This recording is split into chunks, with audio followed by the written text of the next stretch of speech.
Oui, on parle de coach blonde. Alors, la coach blonde qui, après avoir donné son avis par rapport à la sortie de Manivela, s'attaque à Biscuit de Mer sous un long post. Alors, elle dit ceci: Biscuit de Mer, quand la beauté ne suffit plus. Si vous voulez juger la performance et l'occupation professionnelle d'une personne, regardez ce qu'il fait de son temps. Le shooting photo est la tâche la plus éreintante que vous ne verrez jamais. Personne n'entre dans un studio et n'en ressort avec le sourire. Alors, si vous voyez une personne qui fait des shootings tout le temps, alors vous devriez l'envier car il est maître de son temps et le gaspille car il ne fait rien avec. Il n'y a pas de shooting de 30 minutes, c'est entre 2 et 6 heures de temps. Parlons de Biscuit de Mer, ce shooting est magnifique. C'est le seul adjectif qu'on peut lui octroyer, magnifique. Magnifique mais prosaïque car si quelque chose est magnifique sans plus, elle s'estompe dans la banalité la plus absolue. Oui, depuis que les shooters 1.0 savent manipuler 2 ou 3 applications, on ne va pas respirer. Généralement, quand vous voyez les stars sérieuses se shooter, c'est toujours pour marquer la naissance d'un projet futur, un lancement de marque, un livre, etc. Mais chez nous, on se filme pour vendre son faciès. Pour quel but, je ne saurais vous dire. Un peu de marketing et blondinet. Je vous écris sous on va pas aller dans le côté marketing. Les stars du Cameroun ne savent pas capitaliser sur eux-mêmes.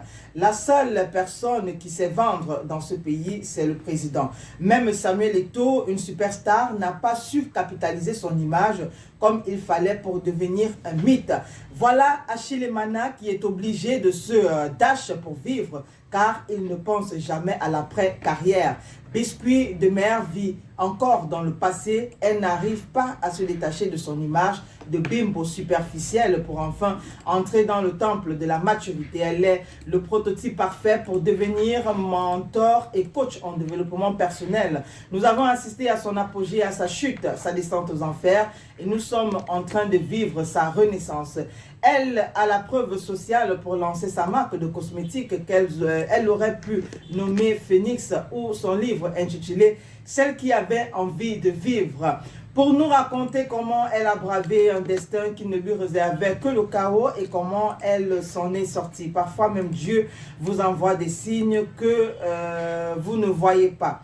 Coco Emilia, tu dois renaître dans une autre peau et devenir une femme inspirante. Aujourd'hui, tu as dépassé le cap d'une femme qui a besoin d'un homme dans sa vie ou d'un milliardaire. Tu as les armes pour les mettre tous à tes pieds. Refuse d'être l'instrument de la propagande, de la fausse influence.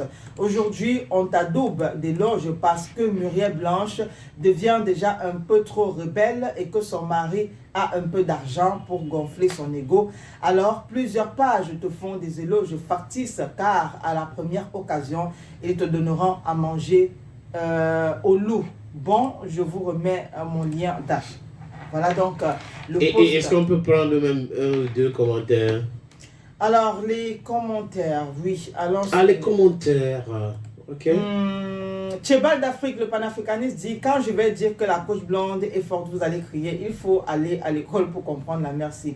Nina Ninayo, je pense que là, vaut mieux l'observer, faire un moment. On ne perd jamais à patienter un peu afin de bien observer tous les détails et peut-être des surprises. Sophie Tsamo, jusqu'à moi aussi, je ne vais pas aussi commencer ma part de shooting là. Je reste même derrière depuis pourquoi. Gisèle Kenyema, coach, tu es trop pressé. Elle vient à peine de refaire surface sur le méta. La moindre des choses serait de lui souhaiter bon retour. Laisse-nous admirer la beauté faite. Femme Coco Emilia. Peut-être que Coco est en train de vouloir annoncer quelque chose. Qui sait? Bon, après, il faut dire que pour ceux qui ont regardé la vidéo de Coco, je veux dire sur la page de Coco Emilia, et pour ceux qui sont allés regarder la vidéo sur la page du shooter et même sur la page de son habilleur, on a véritablement l'impression que c'est le lancement d'un produit, d'une marque. Voilà, c'était pas un shooting pour faire shooting simplement. Voilà, donc elle s'est empressée pour écrire sans toutefois connaître de quoi il est question. Voilà, il y a forcément un projet derrière. Le tout maintenant, c'est peut-être d'être patient pour voir sur, je sais pas, quand exactement Coco va décider de dévoiler le projet. Exact.